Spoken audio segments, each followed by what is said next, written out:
Let's rewind to 1989. The hairstyles were big, the mobile phones needed two hands to operate, and in South Africa, the winds of change were blowing rather rapidly.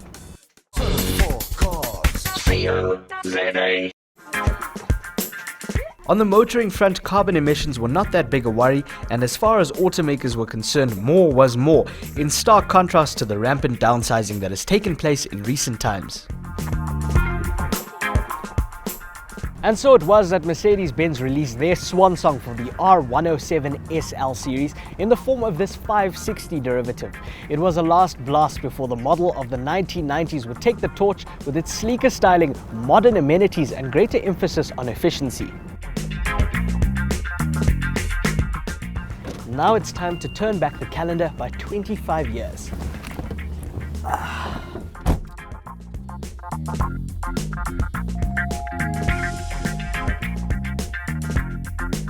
Now it must be said that if we actually did time warp all the way back to 1989, I would not be talking to you because, believe it or not, I wasn't born.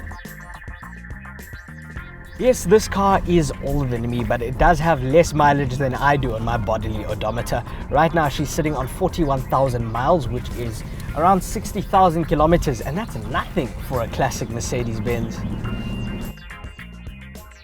Now, as with any exciting collectible, there is a story behind this car. It was imported from North America, hence the steering being on the wrong side, and it was owned for many years by a doctor who lived in Sandton. Sounds legit.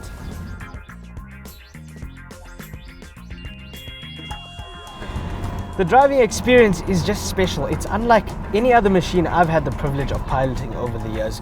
It cruises along, it means business, it moves like a boss, and certainly if you owned one of these back in the day, you were a boss.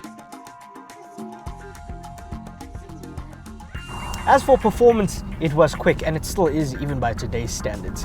It has a claimed 0 to 100 km/h time of 7.4 seconds, but we're not going to try that out now. We're going to show this car some respect.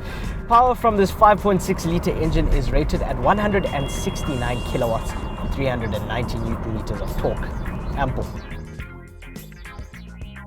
I just wish you could touch, see, and experience this car for yourself. It feels like it's just been driven off the new showroom floor. Of course, it has been well preserved against the vagaries of time, but it also attests to how well Mercedes-Benz built these things back in the day. Back in the day, they claimed that their cars were engineered like no other. And how can you argue with that when you see examples like this which have stood the test of time?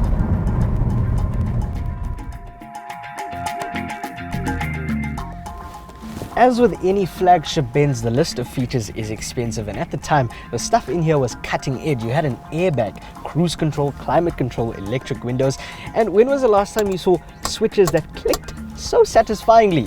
The doors also close with a very assuring thud. They really don't make them like they used to. Over its production run, which spanned from 1971 to 1989, around 237,287 units were produced. Its sibling, the SLC with a fixed coupe roof, sold less at 62,888 units. Both are still coveted by enthusiasts and collectors today, trading hands for princely sums, if you can find them.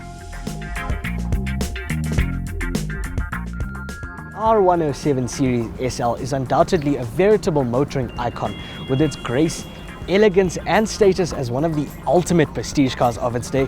The big two-door Benz is still as classy as ever 25 years later. Now, at this point, you might expect us to give you a price, but unfortunately, this car is not for sale. It belongs to the owner of Dada's Motorland, and he's got quite an extensive classic car collection that we're hoping to show you more of in the future. Thank you for joining us on this retro road test feature. Please get social with us on Facebook, Google+, and Twitter, or click here to check out some of our other videos. And don't forget to subscribe to our channel over here. Until next time, drive safe.